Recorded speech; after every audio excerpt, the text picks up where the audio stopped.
So hello, today I am going to discuss the recent debate into India's survey methodology, which came into news, and some criticism which came into some prominent newspaper of India like the Indian Express, like the Hindu, all these newspapers.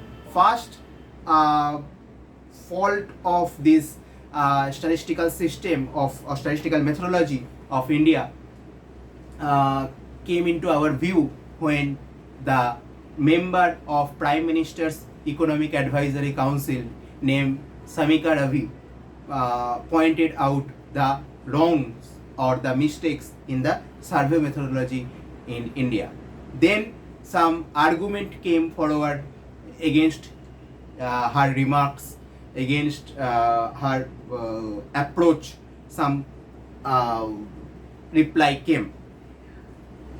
Then I am going to conclude this session with what are the drawbacks of the Indian survey methodology and what is the way forward so that we can improve our methodology, or how do Indian statistics can improve further according to the global level or develop as per the global survey methodology. So this is going to be my discussion today. So India's uneasy relationship with the survey findings and the government's uneasy relationship, we may say. A discussion on the recent debates over survey methodology carried out in India. So what is NFHS? First look at this. What is National Family Health Survey? Because on the basis of this survey, the debate came to the forefront for the first time. So NFHS have been conducted over 5 rounds, and the 6th is ongoing since the early 1990s, and have been globally admired for the quality of their data and findings and insights for their policy. They provide valuable and reliable information on multiple aspects of individual well-being, poverty and living conditions, health and mortality, fertility and family planning, education, labor force participation, nutrition, gender relations, and many more. They allow researchers and policymakers to track social change over time. So that's why statistics comes to hold an important place in the administration, or to the administration as per se, providing good news about where progress has been made and which government programs may have had a positive impact, as well as not so good news about where we are stagnating, which programs are lagging and need modification and or increased financial investment. So where the government flaws are there, where government need to invest more, where the government is performing well, these domains come clear when the survey become published. Okay, so that's the importance of any survey, and NFHS is one of that. Okay, so India's progress over the last 3 NFHS round, that is NFHS 3, which was published in 2005, 6 round, and 4 that was published in 2015-2016, and 5 which was published in on the basis of 2019-2021 data. So I have collected this graph from the front line, and this was based on the NFHS data. Okay, so according to this, improvement which is not there, the toilet facility, look at this graph, that these findings demonstrate that situation by and large improved substantially over time. Access to safe drinking water is today near universal. Okay, 96% household almost have access to safe drinking water. Over the last 15 years, moreover, access to toilet and clean cooking fuel has been more than doubled, and even within the short span of 4 years increased by 20 and 15 percentage points respectively. Even so, findings suggest that access to these amenities are far from universal. So that is an aspect which we or government should look at. Okay, so these findings demonstrate that the situation has by and large improved substantially, but access to amenities are far from universal, and indicators of childhood malnutrition remains a concern.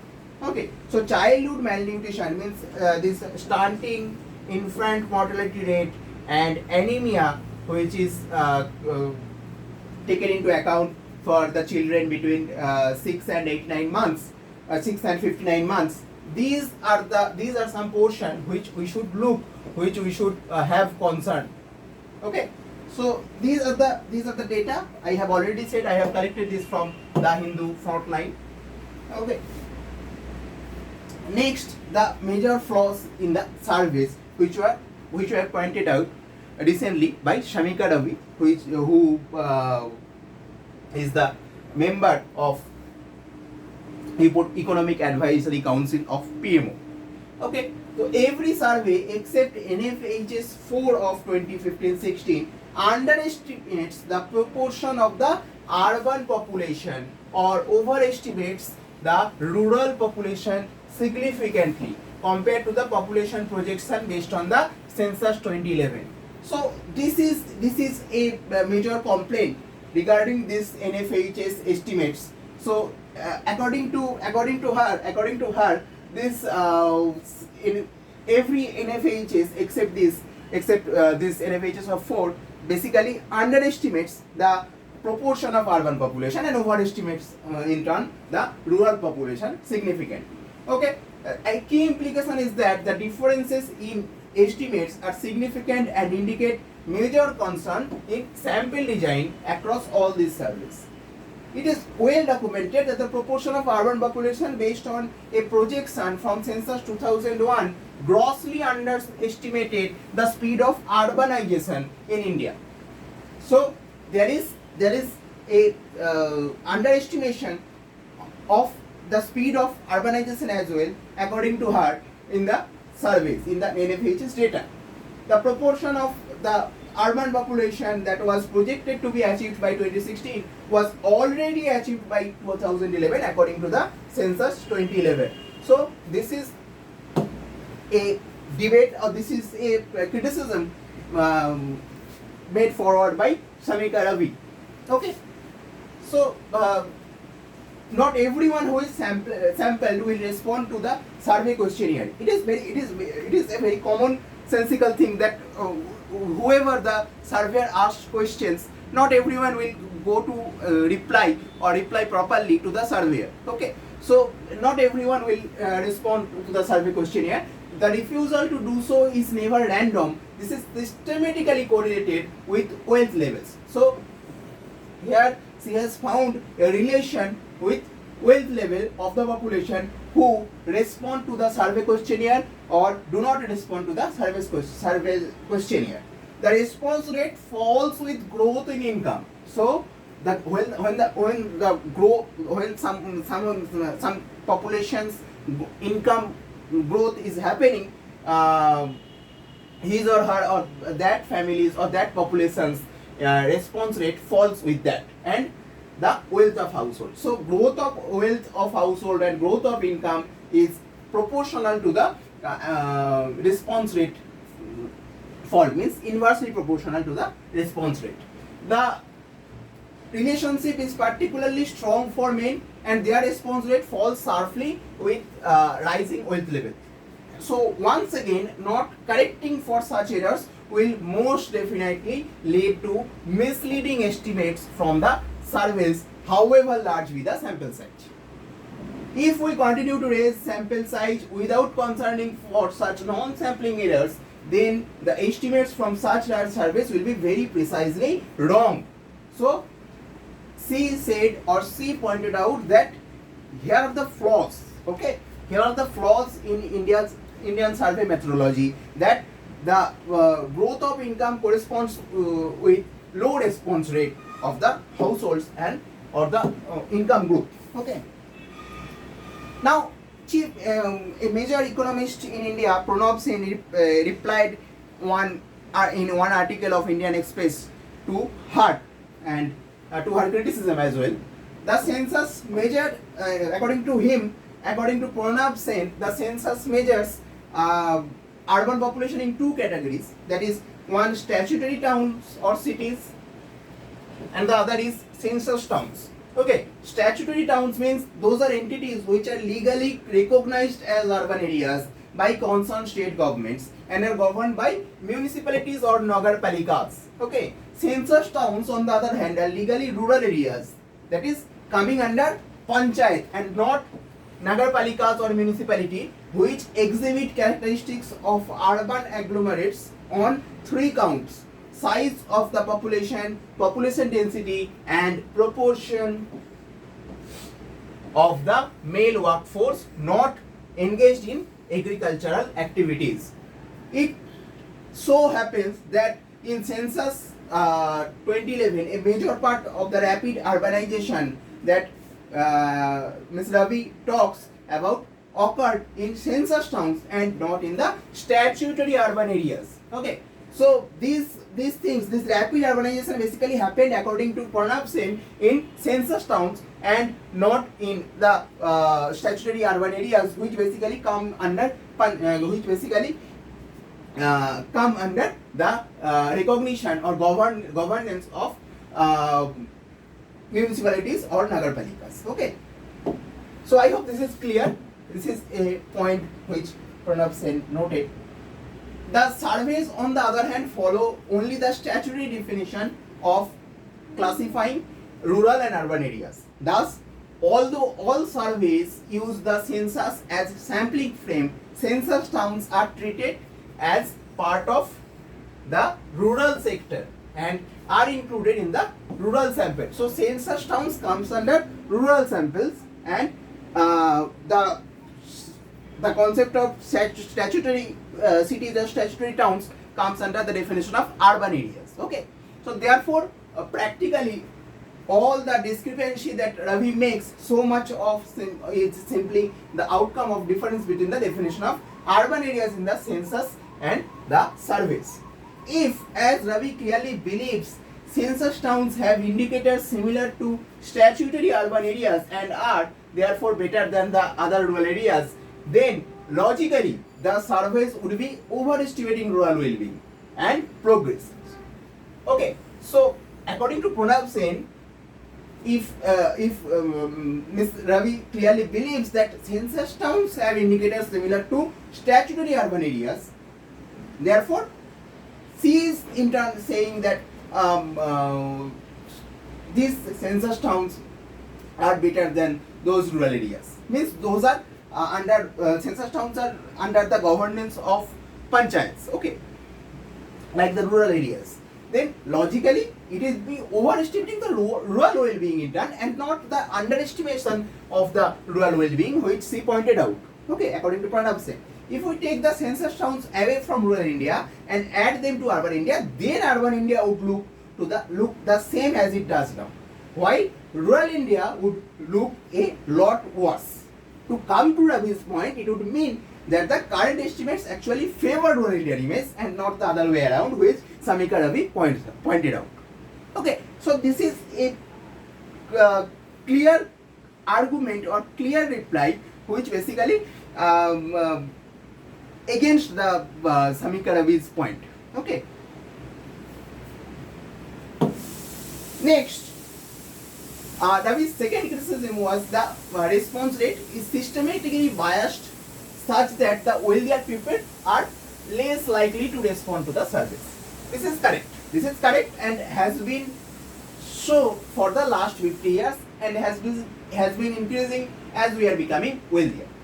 Consequently, the estimates will be and indeed are biased downwards, more in urban areas than in rural. So these estimates are basically biased downwards, means though the income group which are under the poverty line or below the rich line or below the stable income limit. Okay, so there is not much that can be done about it except to replace them with a more responsive person of the same category which is done.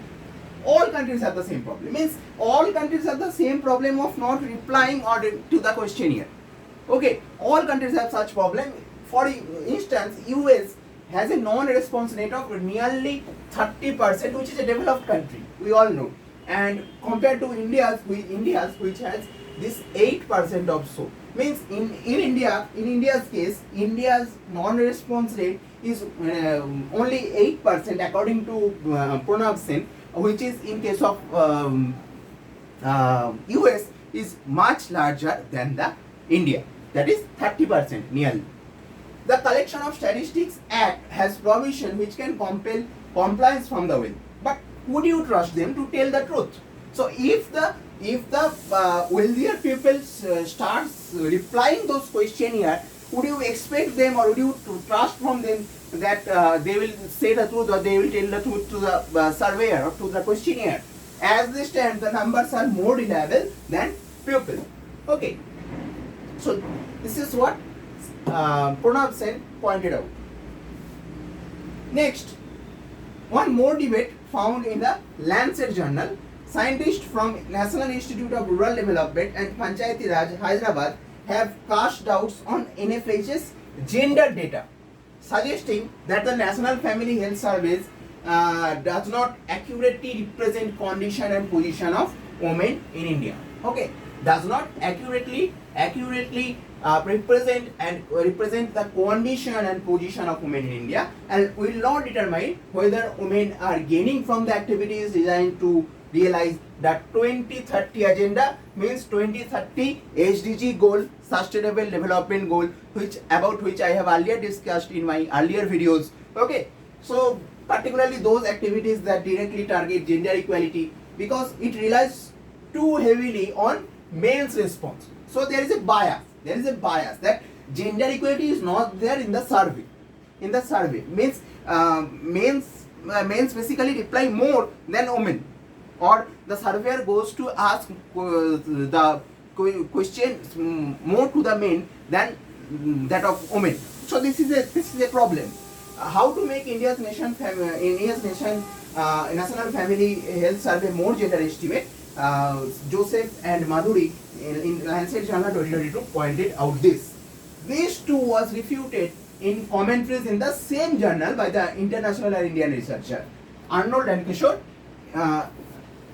Jijawar, Lancet 2023. So these are the debates. Means one says that these surveys are more biased to the men. Means men reply more than women to the questionnaire, or these things also refuted by some other authors.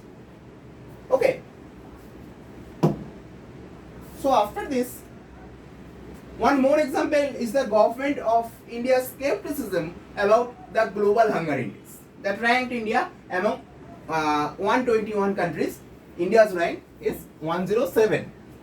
These questions, some questions were raised about the construction of the index by the government, which was labeled biased and disconnected from the ground reality without providing reasons. And this was reported in Hindustan Times, October 16, 2022. You may search for this. Okay.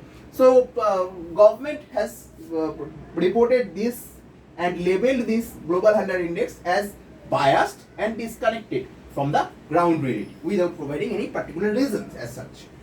Next, the suspension of director of the International Institute for Population Science recently, which is the institution for conducting India's prestigious National Family Health Service, reflects another reaction to adverse scientific or adverse survey findings.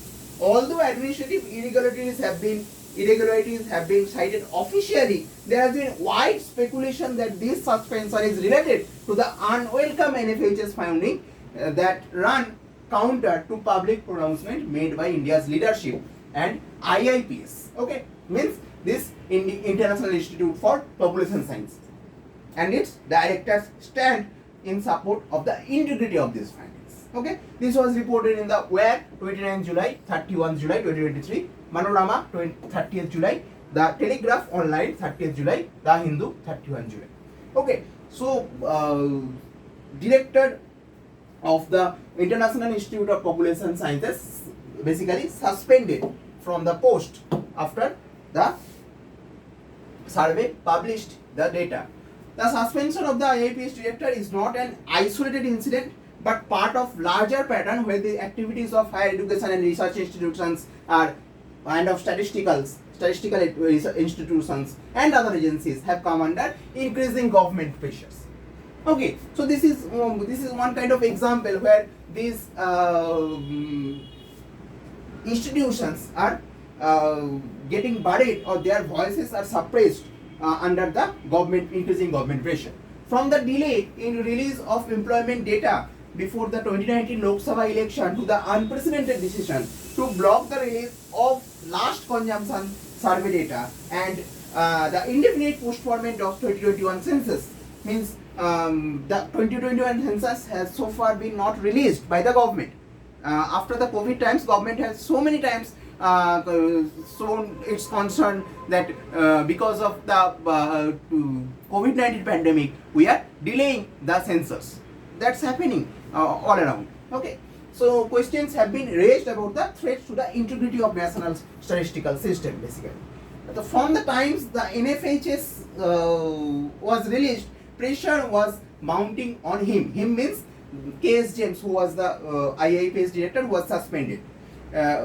He refused to quit. Phase 1 of the NFHS 5 had all the numbers which government didn't like, according to an academic of IIPS whose name was kept anonymous by the news media. Okay. Next. So now let us look at the progress made over decades, which has been shown by the NFHS. Today, 4 in 5 adolescent aged 14 to 15 are in secondary school, and 2 in 3 of those aged 16 to 17 are in higher secondary school, again reflecting systematic improvements over the century. So, if this is not improvement, I don't know what is the definition of systematic improvement. With the increase in schooling, child marriage has been plummeted. Marriage below age of 15 fell from 18 to 5%.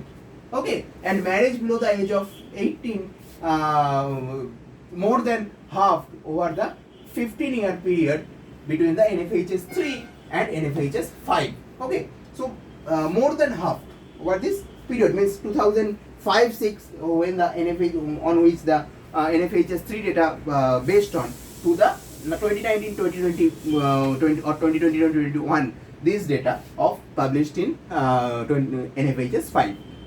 In this 15 years gap, basically below the age of 18 child marriage halved over the time.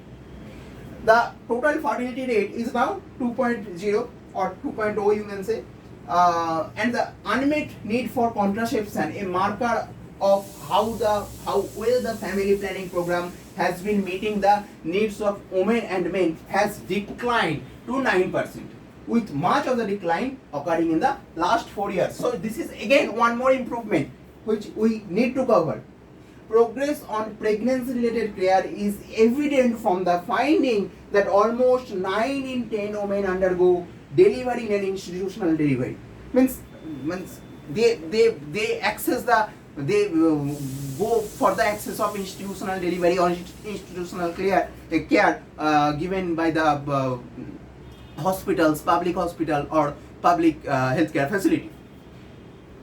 With a skilled birth attendant also, with a huge spurt occurring in the decades from 2005-6 to 2015-16. Infant and neonatal mortality have also been plummeted, and the neonatal mortality had reached 18%, 18 per 1,000 births in 2019-2021, suggesting that India is well on its track to meet the SDG target of 12 per 1,000 births by 2030. So we are on the right track. So if we have achieved 18 per 1,000 births, 18 per 1,000 infant or neonatal mortality rate per 1,000 births in 2019-2021, we are on the track. to achieve the SDG target of 12 per thousand bronze by 2030. Okay. Next, but malnutrition is still a concern, which I have pointed out in earlier slides. Okay, what has stagnated and remains a disappointingly high are the indicators of childhood malnutrition. While the percentage of children under 6 who are underweight has fallen, they are also we have improved. But 1/3 of the children remain underweight and 1 in 10 is severely underweight. So this is a concern.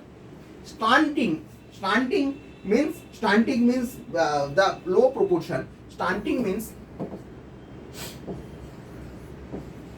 low height to weight ratio